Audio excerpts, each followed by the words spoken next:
తమ్ముడు ఎవరు హరిశ్చంద్రుడు చనిపోతే హరిశ్చంద్రుడు వారు భార్య ఎముడు ఎత్తుకపోతుంటే నా భర్తను కాపాడండి అంటున్నారు. ఇప్పుడు భర్తనే చంపేస్తున్నారు. కనుక ఈ ఆచారం పోవాలంటే తప్పనిసరిగా మనం ఆలోచన చేయాలి. అదేవిధంగా ఆ 18th సెంచరీలో ఆయనకు వచ్చిన ఆలోచన ఇవాళ రాహుల్ గాంధీ గారు ఇంప్లిమెంట్ చేస్తున్నారు.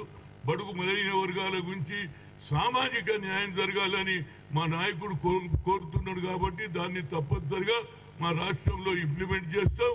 అదేవిధంగా నంబర్ 1 సిటీ కావాలంటే ఈ చెడు సాంప్రదాయాన్ని కూడా తప్పనిసరిగా దూరం చేసేసి ఇలాంటి వాతావరణాన్ని చెడగొట్టొద్దని, మహిళలకు ఉండే గౌరవం వాళ్ళకు ఉండాలి, మగవాళ్ళకు ఉండే గౌరవం ఉండాలి, భార్యాభర్తలు కలిసి ఉండాలి, పిల్లలు కూడా తల్లి మీద ప్రేమ చూపించాలి, భార్యాభర్త మీద ప్రేమ ఇద్దరు కలిసి ఉన్నప్పుడే సంసారం బాగుంటుంది. లేకపోతే తల్లిదండ్రులకే చంపేస్తే తండ్రినే చంపేస్తుంటే పిల్లల భవిష్యత్తు ఏం కావాలి, వాళ్ళు కూడా రేపు పెళ్లి అవుతుంది.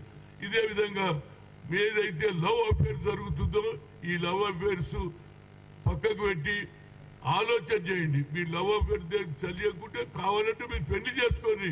ఎందుకంటే మీకు వచ్చినటువంటి వయసు సరిపోతుంది కాబట్టి కొట్లాడి చేసుకొని కానీ పెళ్లి చేసుకుంటారు. తర్వాత భర్తను ఏ విధంగా చంపాలని మహిళలే అయ్యేదో పెళ్లి చేసుకుని ఆడపడిచే స్కెచ్ చేసే వాతావరణం నేను చూడలేదు. దీని మీద నేను ఏది లేవు ఇదైతే మన ఏది హైటెక్ సిటీలో ఏదైతే జరుగుతుందో అది కూడా బంద్ కావాలని నేను ఎవరికి శ్రీధర్ బాబుకు లెటర్ రాస్తున్నా.